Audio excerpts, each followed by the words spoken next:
Hey everyone, I'm going to be talking about support and advocacy for the Comprehensive Justice and Mental Health Act of 2015. Um, Currently, it has bipartisanship support, which means that both parties, Democratic and Republican, support the bill. Um, Currently, it has 22 co-sponsors. 9 are Republican and 13 are Democratic. Um, in the House, there are currently 24 co-sponsors. I'm sorry, there's 22 altogether. And so I just checked a little bit ago, and the prognosis and the chances of the bill being enacted is 24%. Um, so we still need some support, and we still need um, a higher percentage. But it's it has a pretty good chance, I think. So I just wanted to name a few other supporters nationally who support and are behind the act and really want to see this bill being passed. So one of them is NAPO, and that is the National Association of Police Organization, and they support the act because if the act were to get passed, the organization would receive, or law enforcement in general, they would receive more funding. Um, and I think this is very important because, I'm sorry, it's really important because they are the first responders in most cases dealing with mental illness and people who are dealing with crisis situations. Our law enforcement and police officers are usually the first responders in most cases.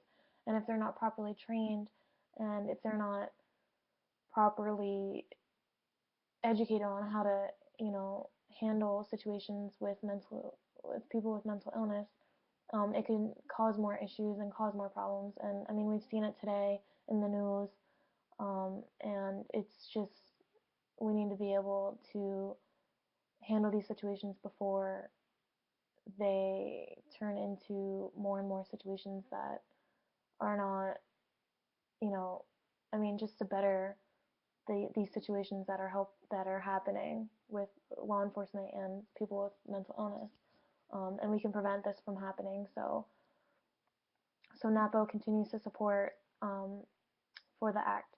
Another one is the National Association of Counties, also known as NACO.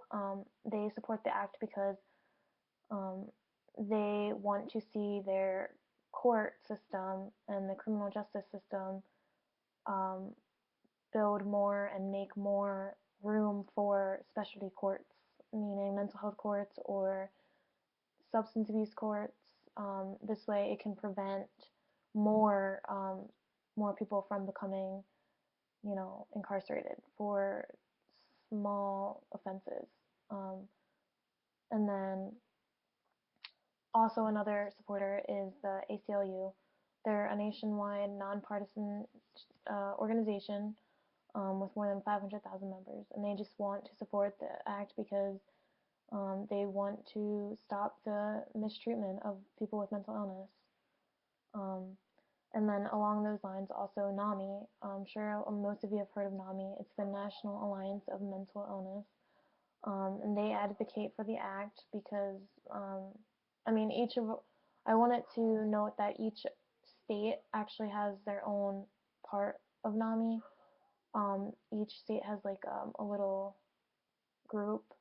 And then if you actually go onto NAMI and you look for your state, you can inform your representative and your senator by, they send out a notification to your senator and representatives to basically ask them to become co-sponsors for this piece of legislation. So if you guys get a minute, definitely try and get on your state's um, NAMI page and give support for this act. It's not too hard. You just have to, like I said, go on NAMI and find your state, and then it'll inform your representative and senator to to become co-sponsors. So if you have a chance, definitely try and get that done.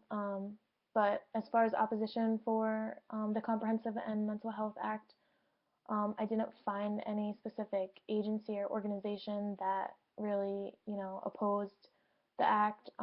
Maybe Sasha or Ali, if you want to know at the end of my presentation, if you guys had found anything that stood out to you, that'd be great. But yeah, that's it. Thanks, everyone.